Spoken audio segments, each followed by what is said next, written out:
Hai semua, hari ini kita akan mula bab yang baru iaitu bab 6 elektrokimia.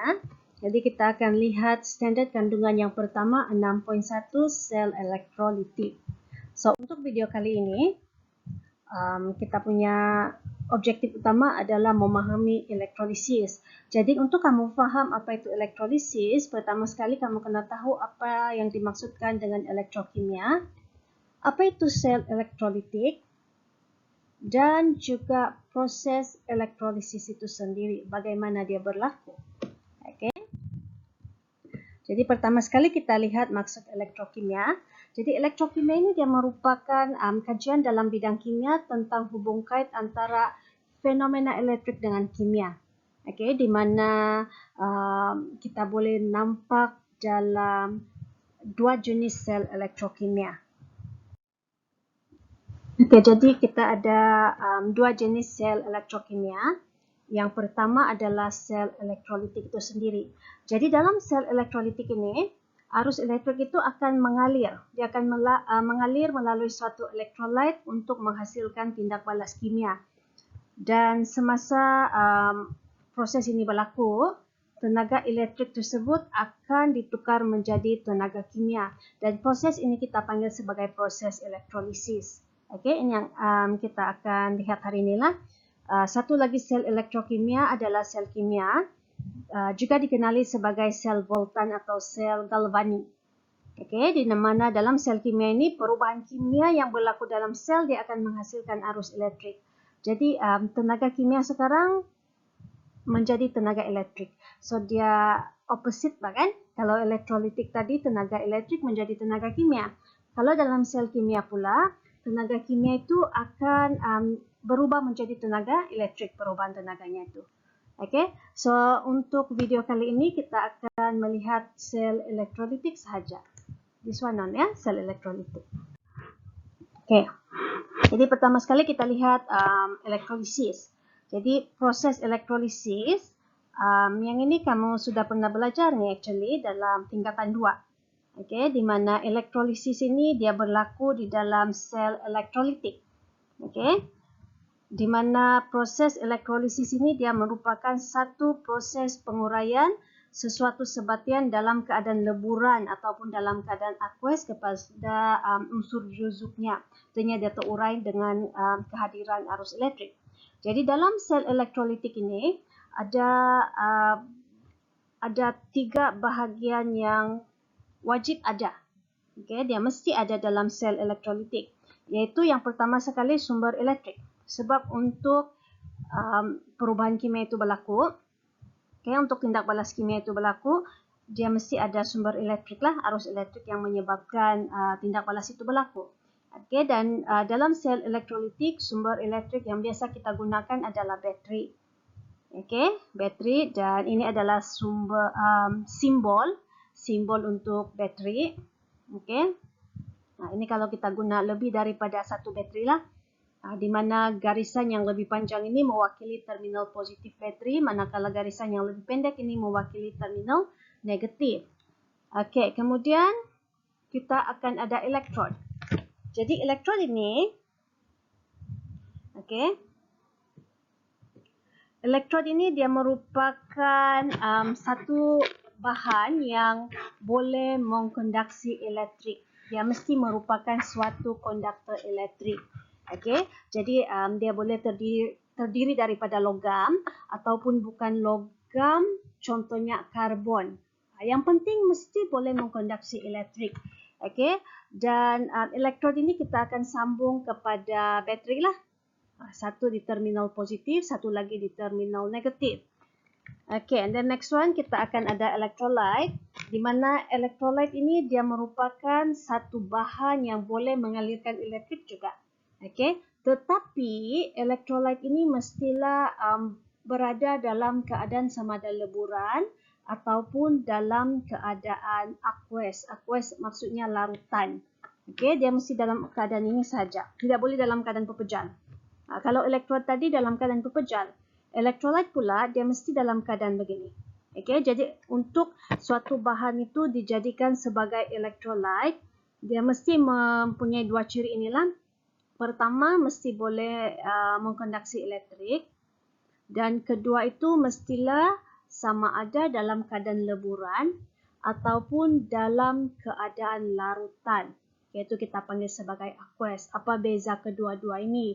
Kalau leburan, pepejal itu kan, kita akan panaskan sehingga dia lebur. Okey, manakala kalau larutan ataupun aqueous, kita larutkanlah. Biasanya kita larutkan dalam air. Okey, so itu beza dia. Alright. Okey. Jadi, ini adalah susunan radas di dalam sel elektrolitik. Jadi, pertama sekali kita ada bateri kita tadi itu sebagai sumber elektrik. Dan bateri ini kita akan sambungkan kepada elektron. Okey, kita akan sambungkan kepada elektron. Ini bateri ya.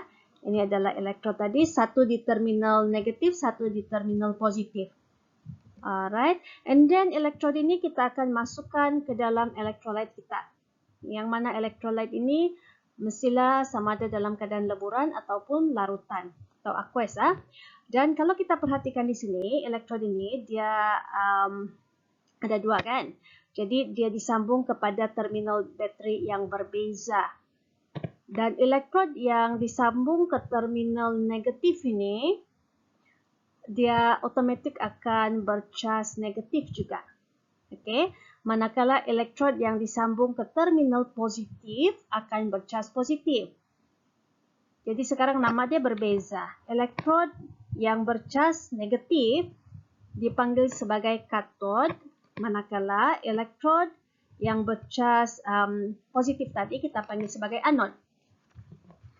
Okey, so ini boleh bezakan. Jadi bateri ini untuk kamu tentukan mana satu terminal negatif dan positif. Cara kamu bezakan, kamu ingat saja yang pendek ini, garisan yang lebih pendek ini merupakan terminal negatif. Okey, yang panjang ini terminal positif. So yang negatif ini dia cathode sikit, jadi dia katon. Okey, yang ini anod. Okey, boleh setakat ya. Jadi sekarang kita akan lihat satu contoh proses elektrolisis.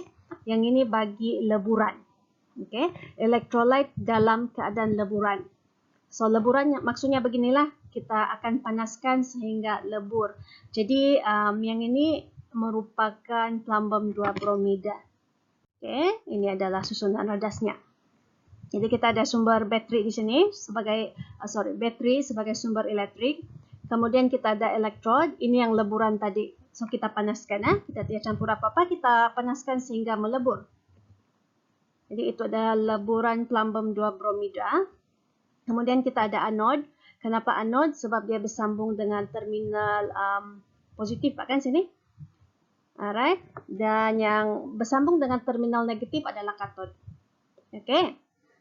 Jadi dalam plumbum 2 bromida ini dia terdiri daripada dua ion positif dan juga ion negatif. Itu sebab dia boleh mengkonduksi elektrik apabila berada dalam keadaan leburan. Okey, sebab kalau dia kalau dalam keadaan pepejal, ion positif dan ion negatif ini dia tidak bebas bergerak. So bila kita leburkan dia bebas bergerak, baru dia boleh mengkonduksi elektrik lah. Jadi ion-ion tersebut adalah ion plumbum yang bercas positif dan juga ion bromida yang bercas negatif. Okey, so ini adalah sebatian ion. Plumbum itu dia akan cenderung untuk bercas positif, manakala bukan logam dia cenderung bercas positif, manakala bukan logam cenderung untuk bercas negatif.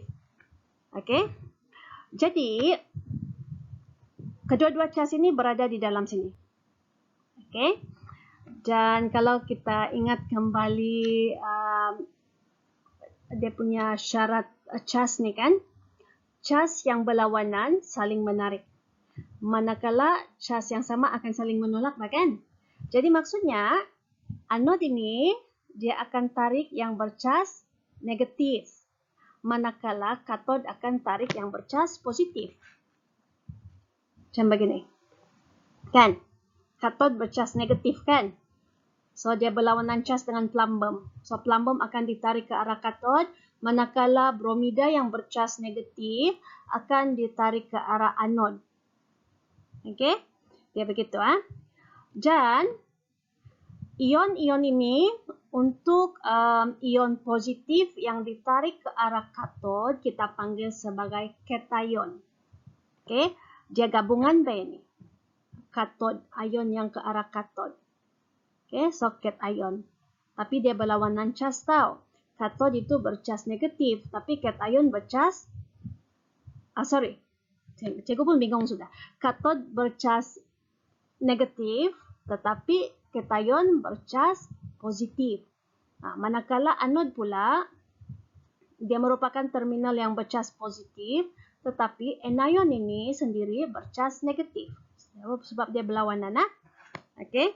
Jadi apa yang berlaku semasa proses elektrolisis ini selepas dia ditarik, okay, kedua-dua ion bromida dan plumbum ini akan dinyah cas. Dinyah cas maksudnya dia menghilangkan dia punya cas. Bagaimana dia menghilangkan cas? Untuk ion bromida, dia bercas negatif kan? So, untuk dia menghilangkan cas, dia kena mendermahkan elektronnya yang berbeza. Masih ingat lagi, struktur atom itu, elektron bercas negatif yang berada di petala paling luar sekali itu. Okay? Ya, dia mengelilingi nukleus suatu atom. Jadi, bromida ini akan mendermahkan elektronnya. Okay? Manakala yang ion plumbum pula, dia bercas positif kan? Positif kenapa? Kerana ion proton, subatom proton lebih banyak daripada elektron. So, dia kena terima elektron supaya sama bilangan proton dan juga elektron. So, apabila dia menyacas, ini yang akan berlaku. Ion bromida akan menjadi gas bromin. So, dibebaskan gas bromin, gas beracun ini.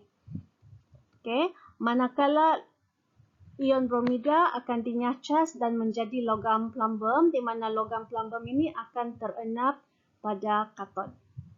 Okay. So, itulah proses elektrolisis. Cikgu harap kamu faham. Kalau tidak faham, terpaksalah kamu ulang-ulang balik. Nanti balik sekolah cikgu terangkan lebih lanjut. Okay, so itu saja you guys. Thank you very much. Bye.